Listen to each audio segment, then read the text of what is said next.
Every year, millions of people from all over the world gather around the shrine of the third Shia Imam. The number of the participants last year was over 20 million people. 20 million people walking over 100 kilometers in the unbearable coldness of the desert.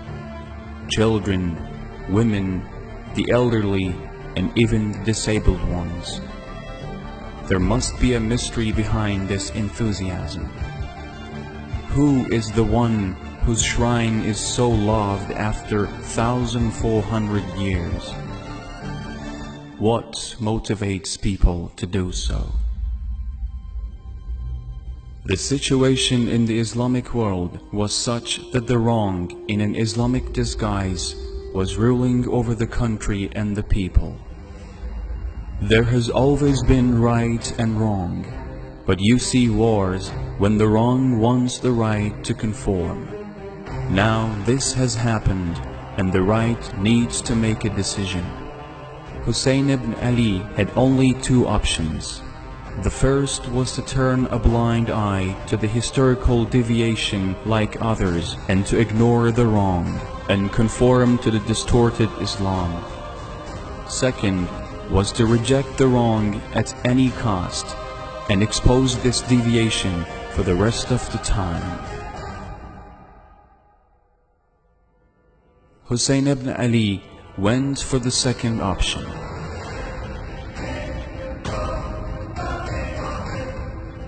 He takes his family with him. Therefore, a great sacrifice is on the way. The morning of the promised day, the wrong with hundreds of warriors stands in front of the right, with an army of less than 100.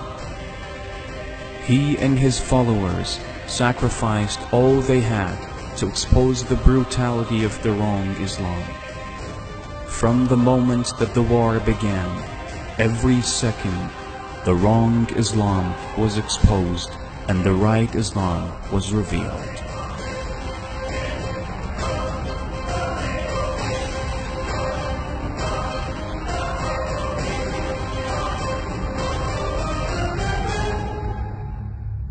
They blocked the water on Hussein and his children.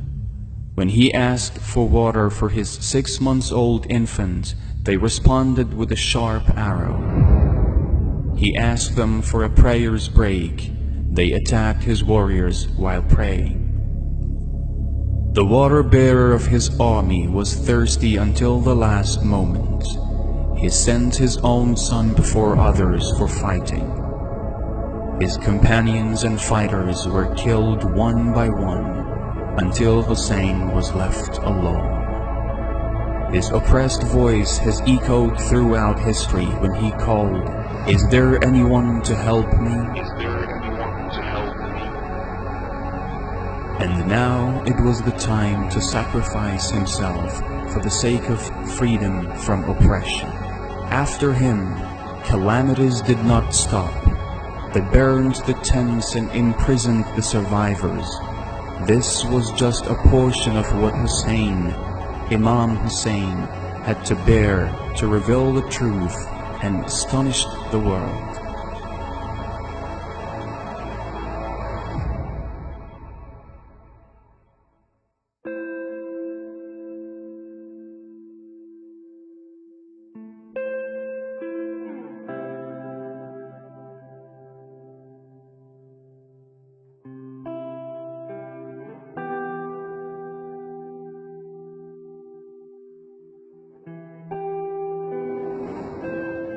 That is why every year a lot of people walk the long distance to Karbala with their children to mourn the 40th day of his martyrdom.